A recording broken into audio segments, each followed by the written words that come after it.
তো ভারত যদি বাংলাদেশে আধিপত্যবাদ বিস্তার করতে চায়, বাংলাদেশের 18 কোটি জনগণ সেটা রুখে দেবে। ভারত যদি গৌর গোবিন্দের ভূমিকায় নামতে চায়, দেশের 18 কোটি মুসলমান শাহজালালের ভূমিকায় নামবে। বন্ধুত্ব ইজ ওয়েলকাম, দাদাগিরি নয়। ঐক্যের কোনো বিকল্প নাই। গত 50 বছর তো দেখেছি এই ডিসইউনিটি, অনৈক্য, বিভেদ, বিচ্ছিন্নতা আমাদেরকে কোথায় নিয়ে গিয়েছে। এই যে দেখেন, কিছুদিন আগে আমাদের বর্তমান নেতা ডক্টর ইউনূস, উনি সব রাজনৈতিক নেতৃবৃন্দদেরকে ডেকেছেন একটা ইস্যুকে কেন্দ্র করে। তার মানে গোটা বাংলাদেশ এক হয়ে গিয়েছে। আমরা সবাই উদ্বেলিত হয়েছি, উচ্ছ্বসিত হয়েছি, ঠিক কিনা বলেন? রাজনৈতিক নেতাদেরকে ডেকেছেন উনি, আমরা এক হয়েছি। এরপরে ধর্মীয় অঙ্গনের যে লিডাররা, বিভিন্ন ধর্মের, শুধু মুসলিম না, সবাইকে ডেকেছেন, আমরা ঐক্যবদ্ধ হয়েছি। এটাকে বলে ন্যাশনাল ইউনিটি, জাতীয় ঐক্য। যে কোনো ধরনের কনস্পাইরেসি, ষড়যন্ত্র, আধিপত্যবাদ মোকাবেলায় জাতীয় ঐক্যের চেয়ে মোক্ষম হাতিয়ার আর নাই। আমাদের একটা প্রতিবেশী দেশ আছে, আমরা আমাদের দেশ নিয়ে যত ভাবি, তারা তার চেয়ে বেশি ভাবে। কথা বুঝতেছেন না? আরো ভেঙে বলতে হবে। হ্যাঁ, আমরা আমাদের দেশ নিয়ে যত উদ্বিগ্ন, এদের আরো টেনশন বেশি। বলেন, আমাদের দেশে শান্তি আছে না নাই? আমরা হিন্দু মুসলিমে কখনো দাঙ্গা লাগে? আসতে বলেন, কেন লাগে? ওদের পূজা পার্বণে আমাদের মাদ্রাসার ছেলেরা যে পাহারা দেয়, চিল্লায় বলেন ঠিক কিনা? আমাদের তাফসির মাহফিলের সময় ওরা ডিস্টার্ব করে, ঢোল বাজায় না। ওদের পূজা পার্বণের সময় আমাদের তাফসির মাহফিলের ডেট হলে আমরা চেঞ্জ করে দেই।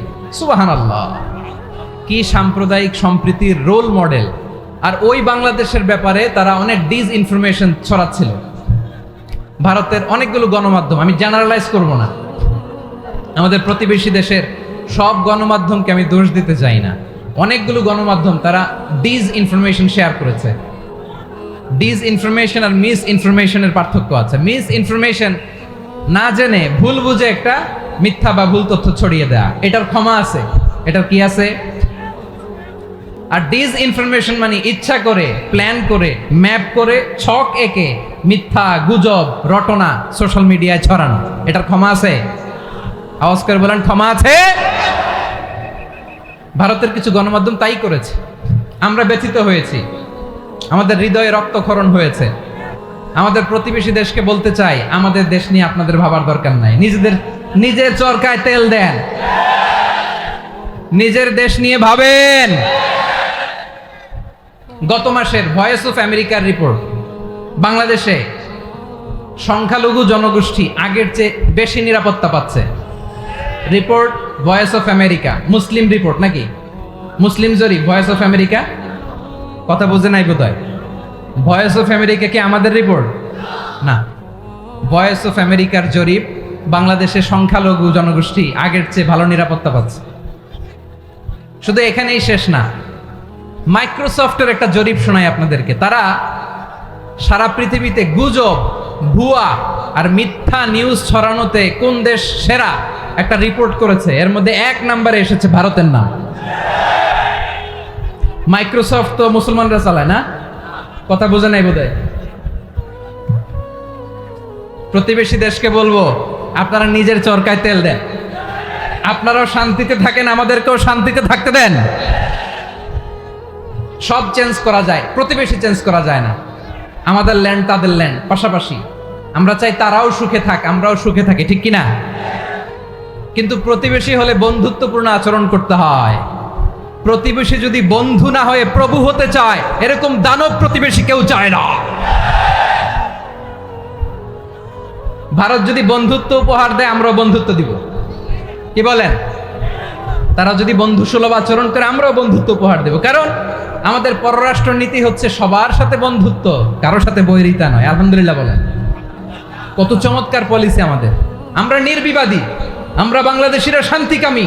We are proud of that. এজন্য আমরা গর্ববোধ করি। আমাদের পররাষ্ট্র নীতি সবার সাথে বন্ধুত্ব, কারোর সাথে শত্রুতা নয়।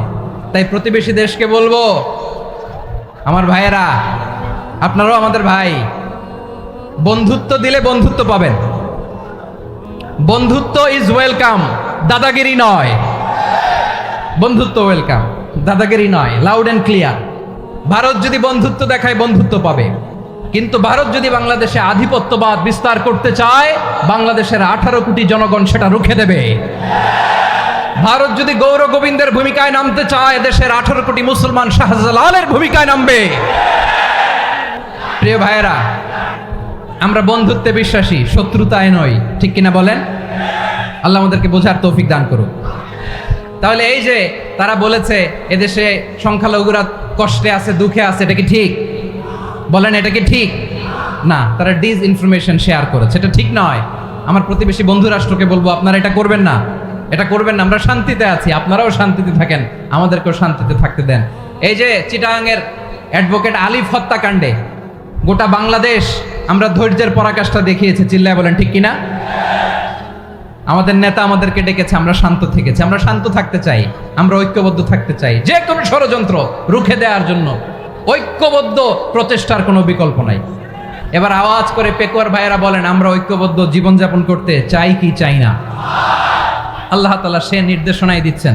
আল্লাহ তাআলা ইরশাদ করছেন, ওয়া'তাসিমু বিহাবলিল্লাহি জামিআন ওয়া লা তাফাররাকু ওয়াযকুরু নি'মাতাল্লাহি আলাইকুম إذ كنتم أعداء فألف بين قلوبكم فأصبحتم بنعمته إخوانا وكنتم على فرة من النار فأنقذكم منها كذلك يبين الله لكم آياته لعلكم تهتدون الله أكبر পড়েন।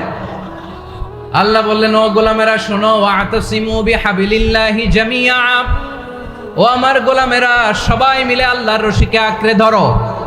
আল্লাহর রশি হলো ইসলাম, আল্লাহর রশি হলো কোরআন। আল্লাহ বললেন কোরআনকে আঁকড়ে ধরো, ইসলামকে আঁকড়ে ধরো। একা একা আঁকড়ে ধরলে চলবে না, জামিআ সবাই মিলে আঁকড়ে ধরো। এই আদেশটা আমাদের জন্য দান করেছেন কে? আল্লাহ তাআলার নির্দেশ, ওয়া'তাসিমু বিহাবলিল্লাহি জামিআ, সবাই মিলে আল্লাহর রশিকে আঁকড়ে ধরো। হাবলুল্লাহ মানে আল্লাহর রশি। হাবলুল্লাহ মানে কি? রশি। এই হাবলুল্লাহ আল্লাহর রশি বা আল্লাহর রজ্জু দ্বারা উদ্দেশ্য হচ্ছে ইসলাম। আল্লাহর রশি দ্বারা উদ্দেশ্য কি? তাফসিরে অনেক ব্যাখ্যা এসেছে। এরকম পরিস্থিতিতে তাফসিরের সূক্ষ্ম সূক্ষ্ম বিষয়গুলো আমরা শোনাতে চাই, কিন্তু পরিবেশ হয়ে ওঠে না। আল্লাহর রজ্জু বা আল্লাহর রশি দ্বারা উদ্দেশ্য হচ্ছে ইসলাম। আল্লাহর রজ্জু বা আল্লাহর রশি দ্বারা উদ্দেশ্য হচ্ছে কোরআন, কারণ কোরআন আমাদেরকে ঐক্যবদ্ধ করে, ইসলাম আমাদেরকে ঐক্যবদ্ধ করে। চিল্লায় বলেন ঠিক কিনা? এজন্য আল্লাহ বললেন, তোমরা আমার রশিকে আঁকড়ে ধরো, বিচ্ছিন্ন হয়ে না। আমার দেয়া নেয়ামতগুলো স্মরণ করো। যখন তোমরা ছিলে শত্রু, তোমাদের মধ্যে হৃদয়ে আমি আল্লাহ ভালোবাসা ঢেলে দিলাম, ফলে তোমরা সবাই ভাই ভাই হয়ে গেলে। তোমরা সবাই ছিলে জাহান্নামের কিনারায়, জ্বলন্ত অগ্নিকাণ্ডের পাশে। আমি আল্লাহ দয়া করে ঈমানের বদৌলতে তোমাদেরকে আগুন থেকে ফেরালাম। আমি আল্লাহ দয়া করে তোমাদেরকে জান্নাতের পথ দেখিয়ে দিলাম। সুবহানাল্লাহ পড়েন। এমন পথ দেখালাম যেই পথ তোমাদেরকে জান্নাতে নিয়ে যাবে, পথের দিশা তোমরা পাবে। লাআল্লাকুম তাহতাদুন। প্রিয় ভাইরা, তাহলে আমাদের যে ঐক্যবদ্ধ থাকতে হবে, এই নির্দেশটা কার? নাকি মন মতো আমি বানায় বলতেছি? আওয়াজ করে বলুন, নির্দেশটা কার? আল্লাহ। তাহলে আমাদেরকে ঐক্যবদ্ধ জীবন যাপন করতে হবে। প্রিয় ভাইরা, ইসলাম আমাদেরকে ঐক্যবদ্ধ করে। ইসলাম আমাদেরকে কি করে? সংঘবদ্ধ করে, ঐক্যবদ্ধ করে। বিচ্ছিন্ন হওয়া যাবে না। বিরোধ, বিচ্ছিন্নতা, মতানৈক্য, এগুলো আমাদেরকে ধ্বংস করে, আমাদেরকে দুর্বল করে। আর আমাদের ঐক্যবদ্ধ প্রচেষ্টা আমাদেরকে বিজয়ের দিকে এক ধাপ এগিয়ে নেয়। চিল্লায় বলেন ঠিক কিনা? এজন্য আল্লাহ বললেন, ওয়া'তাসিমু বিহাবলিল্লাহি জামিআ, তোমরা আল্লাহর রশিকে আঁকড়ে ধরো, তোমরা ঐক্যবদ্ধ জীবন যাপন করো, তোমরা বিচ্ছিন্ন হয়েও না। বিচ্ছিন্ন হইলে লস, ঐক্যবদ্ধ হলে সেখানে কল্যাণ আছে না নাই?